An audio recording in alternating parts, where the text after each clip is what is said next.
Queridos copartidarios, en un mundo convulsionado por circunstancias extraordinarias, los principios del conservatismo son un faro para las sociedades acosadas por la desesperanza y atraídas hacia el abismo de las aventuras delirantes. Cuando el Libertador se definió en contraste con sus contemporáneos como el hombre de las dificultades, marcó indeleblemente nuestro conservatismo y señaló un camino que Mariano Ospina Pérez habría de definir en términos modernos al afirmar que no somos mercaderes de ilusiones, somos empresarios de realidades, diciendo y haciendo. Los conservadores somos lo que somos, no la caricatura que pintan nuestros contradictores. Somos gente de sentido práctico, hacemos las cosas bien y nuestra profunda conciencia social y sentido moral han estado presentes en las grandes realizaciones para la integración y defensa de los olvidados, así como en las grandes empresas de desarrollo del Estado y la sociedad. Y siempre, siempre en defensa de las instituciones. En un país en que el Partido Liberal, atomizado en sus diversos matices de izquierda y derecha, se enquista en el gobierno que eligieron otros, en el que su socia, la izquierda engañosa, monta mecanismos pseudodemocráticos para corromper las instituciones. En esa Colombia el conservatismo está amenazado. Y cuando digo conservatismo, no me refiero a las maquinarias o a las curules, ni a los votos ni a los cargos públicos. Cuando digo conservatismo me refiero a las ideas que nuestros contradictores atacan porque les temen. Las ideas, el espíritu, los principios y el sentimiento popular que golpean a la izquierda en las urnas y desafían exitosamente con votos sus locuras populistas. La izquierda, con el patrocinio de nuestros impuestos, se ha propuesto escribir una historia oficial de Colombia a su antojo. Una historia para la que pocos jóvenes recuerdan siquiera la publicación en Londres, en 1848, del Manifiesto Comunista, que comienza con lo que bien podría ser nuevamente admonición para nuestra América Latina. Abro comillas, un fantasma recorre Europa, el fantasma del comunismo, cierro comillas. En el mundo escasamente comunicado de entonces, sin telégrafo, con vapores surcando los grandes ríos y trenes de mulas remontando los Andes, apenas un año más tarde, en 1849, José Eusebio Caro y Mariano Ospina Rodríguez respondían desde una joven república llamada Colombia al materialismo de Marx y Engels, con lo que llamaron un programa conservador, una breve y precisa constitución humanista de apenas 8 puntos, que casi 2 siglos más tarde no ha perdido su frescura. Desde una perspectiva histórica podríamos decir hoy sorprendidos que ese contrapunto de manifiesto y programa está más vivo que nunca en el contraste político que hoy denominamos polarización. El manifiesto, como los virus que nos aquejan, ha mutado para sobrevivir, pero su esencia está viva en la izquierda alérgica a las instituciones democráticas y apasionada en su afán totalitario bajo un sinfín de pretextos de apariencia noble. Los 2 primeros puntos del programa conservador de 1849 resuenan en la Colombia actual, agobiada por la entrega de las instituciones mediante las más descaradas maniobras antidemocráticas. El umbral de votos manipulado para lo que sería un plebiscito en el que la voluntad popular fue desconocida y el proceso parlamentario posterior falsificado con un desplante dictatorial al que ni siquiera le pudieron encontrar nombre en español y denominaron Fast Track. Así como tuvieron que importar manes del manifiesto a un marxista-leninista, hoy secretario general del Partido Comunista Español, para diseñar e imponer una pseudojusticia a la medida de la subversión y el narcotráfico como garantía plena de una impunidad sin penas ni retribuciones. Lo que sí lograron en nuestra tierra quienes feriaron las instituciones fue el triste concurso del Partido Conservador como cómplice de sus tropelías antidemocráticas. El orden constitucional contra la dictadura. Comienzan Caro y Ospina como si advirtieran a su partido y rematan en la legalidad contra las vías de hecho. Con esas pocas palabras los fundadores anclaron los principios del conservatismo democrático y el humanismo integral enfrentados al espectro materialista y totalitario que nos rondaba. El orden constitucional contra la dictadura y la legalidad contra las vías de hecho. Habrá que recalcarle a nuestros dirigentes plegados a los designios de La Habana. En el viejo programa no hay nada anacrónico ni retrógrado. En el contexto de 1849 la democracia era revolucionaria y nosotros los colombianos hijos de revolución aún joven. Desde entonces y bajo la luz de esos principios, el conservatismo enfrentaba al materialismo, el radicalismo, el socialismo y el comunismo. La libertad contra la opresión y el despotismo, la igualdad contra el privilegio, la tolerancia real y efectiva, la propiedad contra el robo y la usurpación, la seguridad contra la arbitrariedad, la civilización contra la barbarie, un lenguaje claro y unos principios precisos que hoy nos pretenden arrebatar otras ideologías bajo otros ropajes y con otros fines.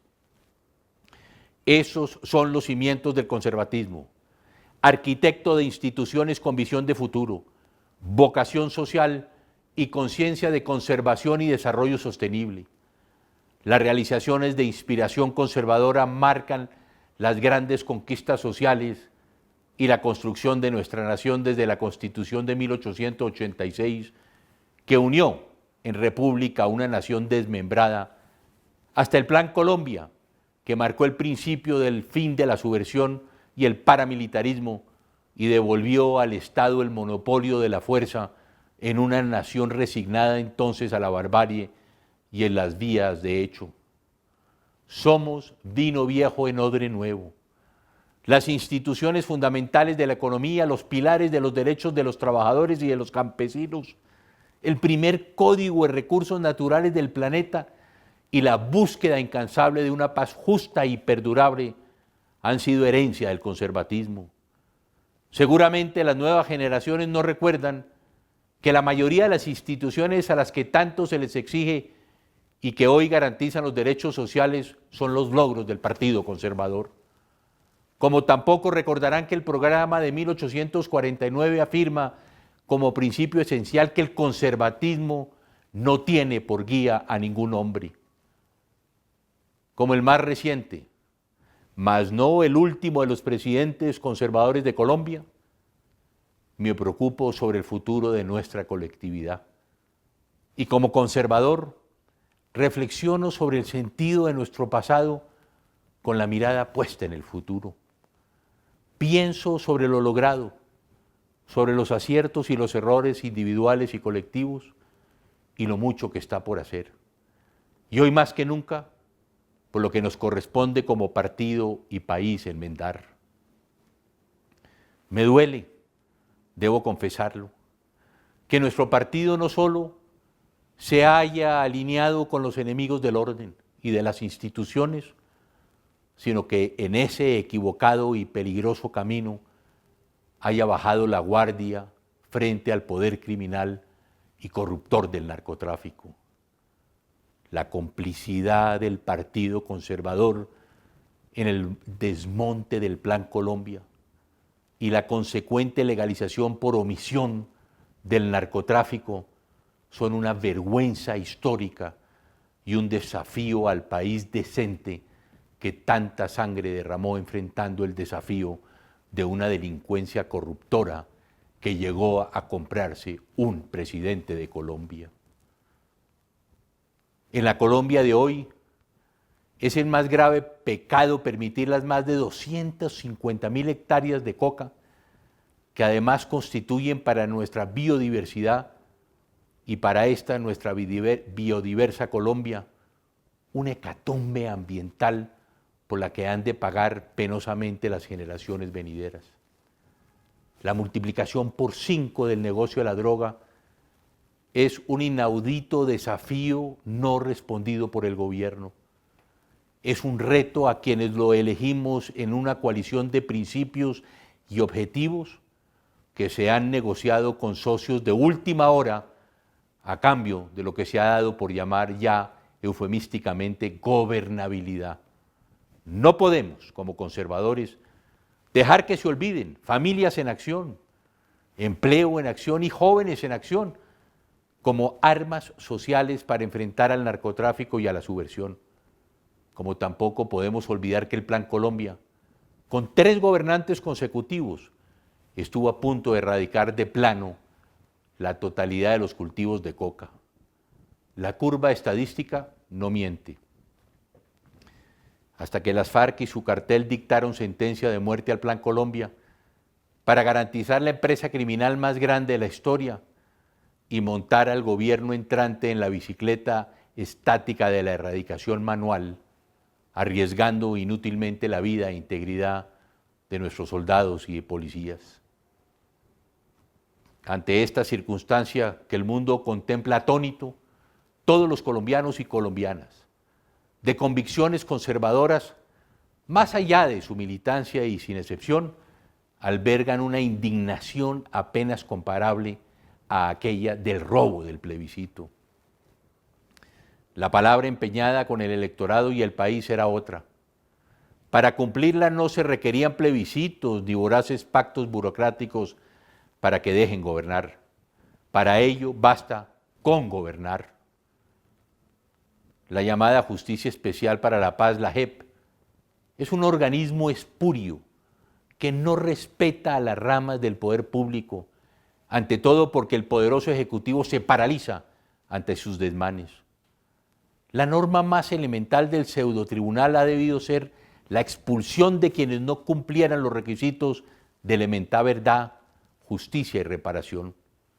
Sin embargo, insistir sobre los reiterados incumplimientos, mentiras y desafíos al gobierno sería llover sobre mojado. Este monstruo de la injusticia engendrado en La Habana ha encontrado el terreno propicio para sentar sus raíces. La justicia ha sido suplantada y la impunidad campea mientras los criminales y la subversión contemplan el espectáculo de un gobierno incapaz de tocar el escándalo que sacudió a América Latina y en el que Colombia ha dado una señal de impunidad al más alto de los niveles posibles, el de un presidente de la República y su campaña de reelección impunes, una vez más con la complicidad de sus socios del Partido Conservador. En estos días de crisis, tampoco ha dejado de reflexionar sobre el enorme sacrificio de los colombianos cuando en mi gobierno, cuando nos propusimos salvar el agonizante sistema bancario y financiero que heredamos. Lo hicimos bajo la convicción plena de que salvamos así al país y su economía, y advertidos por el catastrófico corralito del que aún no se repone la economía argentina. Los colombianos nos metimos la mano al bolsillo y pagamos un impuesto temporal que posteriores gobiernos volvieron permanente. Y salvamos la economía al salvar la banca. A unos bancos les salvamos directamente y a otros que alegan no haber acudido a la plata de los colombianos, los salvamos aún cuando su arrogancia no les permitía entender que todos los colombianos éramos pasajeros del barco que se hundía tras el desastre de un infame narcogobierno.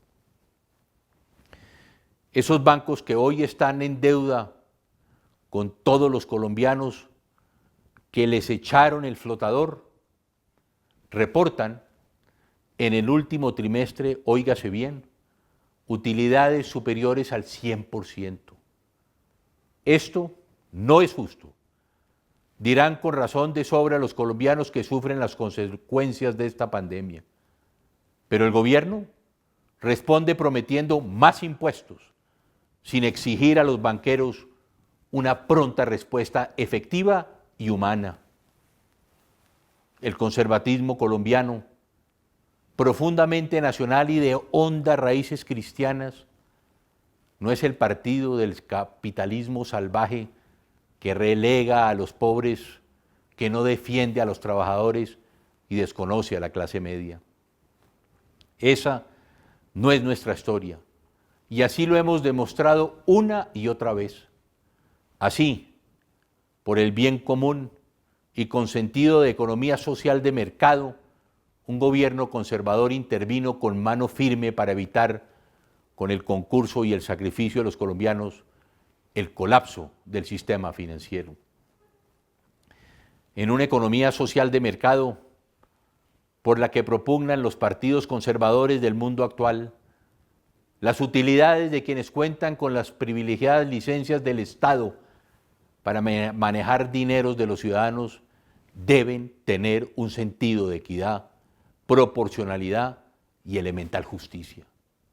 Ante lo que hoy sucede, el Partido Conservador y sus innumerables economistas no pueden estar ausentes. Sería una pésima señal para un país en la más grande de sus crisis a puertas de un año electoral.